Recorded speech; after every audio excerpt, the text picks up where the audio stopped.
नमस्कार दोस्तों, आज विदेश मंत्री संसद में यूक्रेन मसले पर एक बयान देंगे।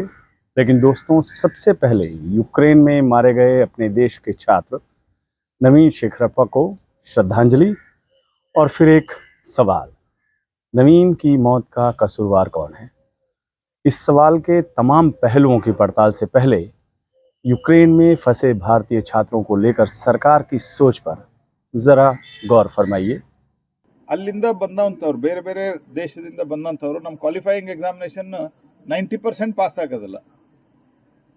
I am not telling that ಇದು ಯಾವುದು ನಾನು ವಿವಾದ ಅಥವಾ ಚರ್ಚೆಗೆ ನಾನು ಹೋಗ್ಲಿಕ್ಕೆ ಬಯಸೋದಿಲ್ಲ. ಅಲ್ಲಿ ಹೋಗಿದ್ದಾರೆ, ಅವ್ರಿಗೆ ಒಳ್ಳೇದಾಗಲಿ ಅಷ್ಟೇ ನಾನು ಹೇಳೋದು. ಆದರೆ ಅಲ್ಲಿನ ಕಾಸ್ಟು ಇಲ್ಲಿನ ಕಾಸ್ಟು ಅದು ಈ ಕಂಪೇರ್ ಮಾಡೋ ಟೈಮ್ ಅಲ್ಲ ಅದು. एक माननीय मंत्री जी हैं, उन्हें सब भी कहते हैं, वो शिक्षित भी हो सकते हैं, सलीके से समझाए गए कि नाकाबिल बच्चे ही विदेशों में पढ़ने के लिए जाते हैं, तो उनकी हमें ज़्यादा चिंता करने की ज़रूरत नहीं है। उनके भक्तगण उनके जैसे पॉलिश नहीं हैं। सुनिए छात्रों को लेकर की राय क्या थी। अरे भैया बच्चे परेशान है, मोदी जी से परमिशन लेके गए थे पढ़ने। अच्छा, मोदी जी योगी जी से पूछकर छात्र वहाँ पढ़ने गए थे।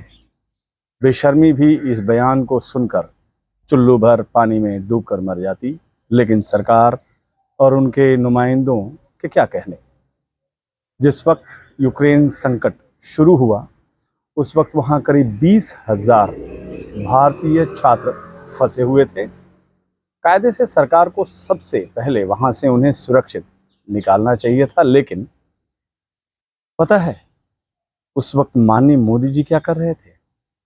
उत्तर प्रदेश में चुनाव प्रचार हमारे देश के प्रधानमंत्री उस वक्त कर रहे थे जब यूक्रेन में हमारे देश के छात्र फंसे थे। मतदाताओं को डबल इंजन की सरकार के फायदे उस वक्त वो गिना रहे थे। यूक्रेन से छात्रों को जब निकालने की कवायद शुरू भी हुई, तो शुरू में किराए को लेकर मोल भाव शुरू हो गया।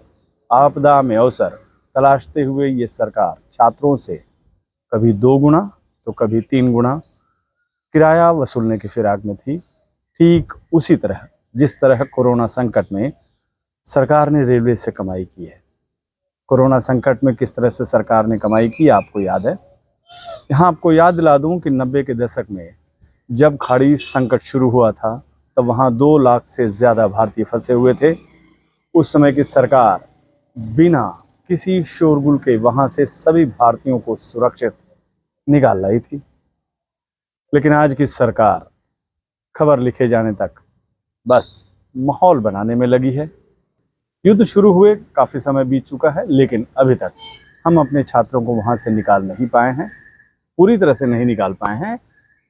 और इस संकट का कसूरवार कौन है, इस सवाल का जवाब तलाशने के साथ साथ दुआ कीजिए कि देश के नौनिहाल नवीन शेखरप्पा के साथ जो हुआ वो किसी और छात्र के साथ न हो। नमस्कार।